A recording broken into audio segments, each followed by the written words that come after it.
जय भीम साथियों, मैं आईपी ह्यूमन बहुजन ताकत में एक बार फिर से आपको बाबा साहब के संघर्षों से रूबरू कराने और मनोवाद से सावधान कराने आया हूं।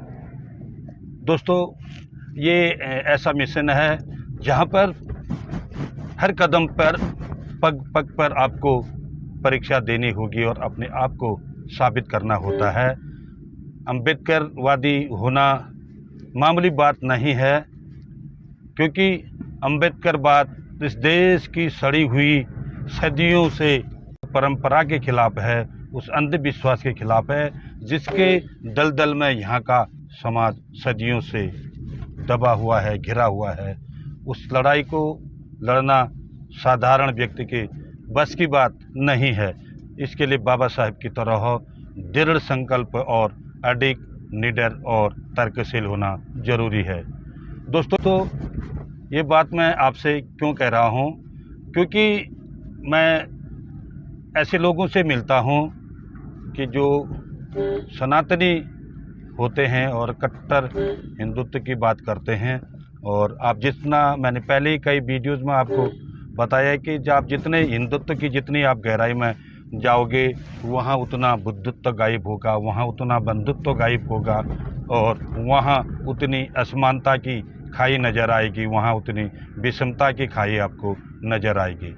तो सीधे चलते हैं दोस्तों कि आखिर में आज आपको कौन सा नया वाक़या बताने जा रहा हूँ। तो मुझसे कुछ लोगों ने प्रश्न पूछा कि आप तो कहते हैं कि बाबा साहब अम्बेडकर अभी ज़िंदा हैं, वो हमारे सामने हैं और वो हर जगह व्याप्त हैं, बस उनको देखने की और खोजने की ज़रूरत है। वो जगह जगह हर जगह व्याप्त हैं। तो मेरे से बोले कि आप बताइए कि इस दौर में आप कैसे कह सकते हैं कि बाबा साहब अम्बेडकर मौजूद हैं। तो दोस्तों, आप बताइए, आप क्या जवाब देते हैं इसमें? तो अगर आपसे इस तरह का सवाल अगर कोई करे तो शायद आप भी कोई ठोस जवाब देते, लेकिन मेरा जो मूल्यांकन था, तो मेरा जवाब था, तो मैं आप लोगों के सामने शेयर कर रहा हूं। तो मैंने कहा, तो सबसे पहले तो बाबा साहब अम्बेडकर मेरे अंदर हैं। मैं सबसे पहले एक साक्षात वो उदाहरण हूं कि उनका होने का जो आभास है खुद मैं हूं, क्योंकि जब वो थे तब आज मैं भी हूं और मैं आज आप लोगों के सामने बोल पा रहा हूं और इस सोशल मीडिया के माध्यम से हम पूरे बहुजन समाज के पूरी दुनिया से कनेक्ट हो पा रहे हैं। और जबकि एक दौर वो भी था कि इस दौर के शूद्र तथाकथित शूद्रों को, बहुजनों को न लिखने का अधिकार था, न पढ़ने का अधिकार था, न ज्ञान से भरे हुए, कहते हैं कि जो भी यहाँ के शास्त्र थे, ग्रंथ थे, साहित्य था, उसको पढ़ने का कोई अधिकार नहीं था। तो आज मैं पढ़ पाया हूँ और आज मैं थोड़ा आगे बढ़ पाया हूँ, तो वो बाबा साहब की बदौलत ही हमें मिल पाया है।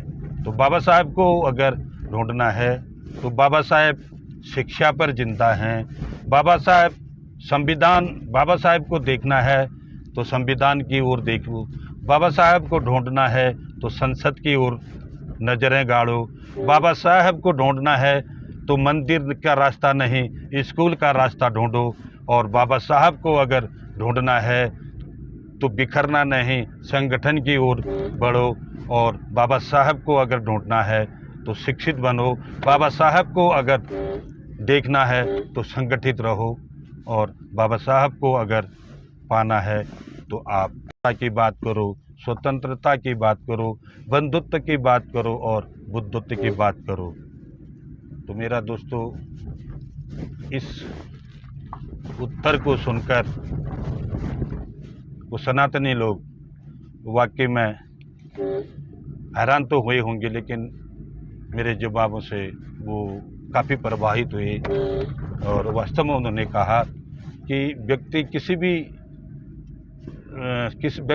भी चीज़ पर आस्था रखे, किसी व्यक्ति को माने, महापुरुष को माने, या किसी पर भी विश्वास करता है जो उसकी आस्था, जिसके कारण उसकी ज़िंदगी में परिवर्तन आया होता है, जिसके कारण उसकी पारिवारिक पृष्ठभूमि बदली होती है, उसकी सामाजिक पृष्ठभूमि बदली होती है, उसकी राजनीतिक पृष्ठभूमि में, या कहा जाए कि उसकी सामाजिक आर्थिक और राजनीतिक रूप से अगर उसको प्रत्यक्ष रूप से कोई लाभ हुआ हो और कोई उसको उन्नति का मार्ग मिला है, तो वास्तव में उसको इसी तरह से मानना चाहिए और उसका गुणगान करना चाहिए। तो दोस्तों, मेरा आज का ये जो मकसद था आप लोगों से रूबरू होने का, यही था कि बाबा साहब तो सिर्फ एक उन्होंने शरीर को त्यागा है, लेकिन बाबा साहब, जैसे मैंने बताया, हर संस्था पर बाबा साहब हैं, संसद पर बाबा साहब हैं, विधानसभा में बाबा साहब हैं, स्कूल में बाबा साहब हैं, आपके शिक्षा किताबों में बाबा साहब छुपे हुए हैं, बुद्धत्व में बाबा साहब छुपे हुए हैं, और अंधविश्वास पाखंड की जो चोट है उसको करने के लिए बाबा साहब की अंगुली अभी भी वही खड़ी है। बाबा साहब का अभी भी वही इशारा है कि आप जागो, आप सचेत हो जाओ और इस देश में परिवर्तन के लिए, सामाजिक क्रांति के लिए तैयार हो जाओ। तो दोस्तों, आज का ये ब्लॉग आपको कैसा लगा, आप अवश्य ही कमेंट करके बताएं। और बहुजन ताकत को मजबूत करने के लिए मैं बार बार आपसे यही कहता हूं कि आप कोई भी बहुजन चैनल हो जिसको बहुजन समाज का चला रहा होता है, आप उसको आर्थिक सहयोग की जरूरी नहीं होता है। आपका एक सपोर्ट, आपका एक लाइक और आपका एक शेयर और आपका एक सब्सक्रिप्शन उसके लिए एक बहुत बड़ा मोटिवेशन का काम करती है। जय भीम, जय भारत, क्रांतिकारी जय भीम।